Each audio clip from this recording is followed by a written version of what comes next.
Aqui estamos mais uma vez juntos para seguirmos com as leituras dos livros psicografados. Leremos agora Memórias de um Suicida, escrito por Ivone A. Pereira, ditado pelo espírito Camilo Cândido Botelho, que na Terra se chamou Camilo Castelo Branco. Certo? Vamos então às próximas páginas. Introdução. Devo estas páginas à caridade de eminente habitante do mundo espiritual, ao qual me sinto ligada por um sentimento de gratidão que pressinto se estenderá além da vida presente. Não fora a amorosa solicitude desse iluminado representante da doutrina dos espíritos, que prometeu, nas páginas fulgurantes dos volumes que deixou na Terra, sobre filosofia espírita, acudir ao apelo de todo o coração sincero que recorresse ao seu auxílio com o intuito de progredir, uma vez passado ele para o plano invisível, e caso a condescendência dos céus tanto lhe o permitisse. E se perderiam apontamentos que desde o ano de 1926, isto é, desde os dias da minha juventude e os albores da mediunidade, que juntos floresceram em minha vida, penosamente eu vim obtendo dos espíritos de suicidas que voluntariamente acorriam às reuniões do antigo Centro Espírito de Lavras, na cidade do mesmo nome, no extremo sul do estado de Minas Gerais, e de cuja diretoria fiz parte durante algum tempo. Refiro-me a Leon Denis, o grande apóstolo do Espiritismo, tão admirado pelos adeptos da magna filosofia, e a quem tenho os melhores motivos para retribuir as intuições advindas para a compilação e redação da presente obra. Durante cerca de 20 anos tive a felicidade de sentir a atenção de tão nobre entidade do mundo espiritual, piedosamente voltada para mim, inspirando-me um dia, aconselhando-me em outro, enxugando-me lágrimas nos momentos decisivos em que renúncias dolorosas se impuseram como os resgates indispensáveis ao levantamento da minha consciência, engolfada ainda do opróbrio das consequências de um suicídio em existência pregressa. E durante 20 anos convivi, por assim dizer, com esse irmão venerável, cujas lições povoaram minha alma de consolações e esperanças, cujos conselhos procurei sempre pôr em prática, e que hoje, como nunca, quando a existência já declina para o seu ocaso, fala-me mais ternamente ainda, no segredo do recinto humílimo onde estas linhas são escritas. Dentre os numerosos espíritos e suicidas com quem mantive intercâmbio através das faculdades mediúnicas de que disponho, um se destacou pela assiduidade e simpatia com que sempre me honrou, e principalmente pelo nome glorioso que deixou na literatura em língua portuguesa, pois tratava-se de romancista fecundo e talentoso, senhor de cultura tão vasta que até hoje em mim mesma indago a razão por que me distinguiria com tanta afeição. Se obscura, trazendo bagagem intelectual reduzidíssima, somente possuía para oferecer ao seu peregrino saber, como instrumentação, o coração, respeitoso, a firmeza na aceitação da doutrina, porquanto por aquele tempo nem mesmo cultura doutrinária eficiente eu possuía. Chamar-lhe-emos nessas páginas de Camilo Cândido Botelho, contrariando todavia seus próprios desejos de ser mencionado como a verdadeira identidade. Esse nobre espírito, a quem poderosas correntes afetivas espirituais me ligavam, frequentemente se tornava visível, satisfeito por se sentir bem-querido e aceito. Até o ano de 1926, porém, só muito superficialmente ouvira falar em seu nome. Não lhe conhecia sequer a bagagem literária, copiosa e erudita. Não obstante, veio ele a descobrir-me em uma mesa de sessão experimental realizada na fazenda do coronel Cristiano José de Souza, antigo presidente do Centro Espírita de Lavras, dando-me então a sua primeira mensagem. Daí em diante, ora em sessões normalmente organizadas, ora em reuniões íntimas, levadas a efeito em domicílios particulares, ou no silêncio do meu aposento, a altas horas da noite, dava-me apontamentos, noticiário periódico, escrito ou verbal, ensaios literários, verdadeira reportagem relativa aos casos de suicídio e suas tristes consequências no além-túmulo. Na época, verdadeiramente atordoadores para mim. Porém, muito mais frequentemente, arrebatavam-me ele e outros amigos e protetores espirituais do cárcere corpóreo, a fim de, por esta cômoda deficiente, ampliar ditados e experiências. Então, meu espírito alçava o convívio do mundo invisível, e as mensagens já não eram escritas, mas narradas, mostradas, exibidas à minha faculdade mediúnica para que, ao despertar, maior facilidade eu encontrasse para compreender aquele que, por mercê inestimável do céu, me pudesse auxiliar a descrevê-las, pois eu não era escritora para fazer por mim mesma. Essas páginas, portanto, rigorosamente não foram psicografadas, por eu via e ouvia nitidamente as cenas aqui descritas. Observava as personagens, os locais com clareza e certeza absolutas, como se os visitasse e a tudo estivesse presente, e não como se apenas obtivesse notícias através de simples narrativas. Se descrevia uma personagem ou alguma paisagem, a configuração do exposto se definia imediatamente, à proporção que a palavra fulgurante de Camilo ou a onda vibratória do seu pensamento as criavam. Foi mesmo por essa forma essencialmente poética, maravilhosa, que obtive a longa série de ensaios literários fornecidos pelos habitantes do invisível, e até agora mantidos em segredo das jesuítas, ou seja, em discrição, e não psicograficamente. Da psicografia, os espíritos que me assistiram apenas se utilizavam para serviços de receituário e pequenas mensagens instrutivas referentes ao ambiente em que trabalhávamos.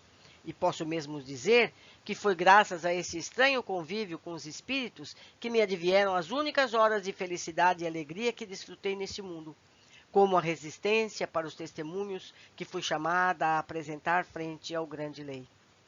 No entanto, as referidas mensagens e os apontamentos feitos ao despertar eram bastante vagos, ou apresentando nem a feição romântica, nem as conclusões doutrinárias que, depois, para eles, criou o seu compilador, por desejar aplicar meio suave de expor verdades amargas, mas necessárias no momento em que vivemos. Perguntar-se-á por que o próprio Camilo não o fez, pois teria certamente capacidade para tanto. Responderei que até o momento em que essas linhas vão sendo traçadas, ignoro-o tanto quanto qualquer outra pessoa.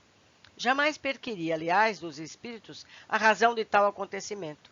De outro lado, durante cerca de 4 anos, vi-me na impossibilidade de manter intercâmbio normal com os espíritos, por motivos independentes da minha vontade. E quando as barreiras existentes foram arredadas do meu caminho, o autor das mensagens só acudiu aos meus reiterados apelos a fim de participar de sua próxima volta à existência planetária. Encontrei-me então em situação difícil para redigir o trabalho, dando feição doutrinária e educativa às revelações concedidas ao meu espírito durante o sono magnético, as quais eu sabia desejarem as nobres entidades assistentes fossem transmitidas à coletividade, pois eu não era escritora, não me sobrando capacidade para, por mim mesma, tentar a experiência. Releguei-os, portanto, ao esquecimento em uma gaveta de secretária e orei, suplicando auxílio e inspiração.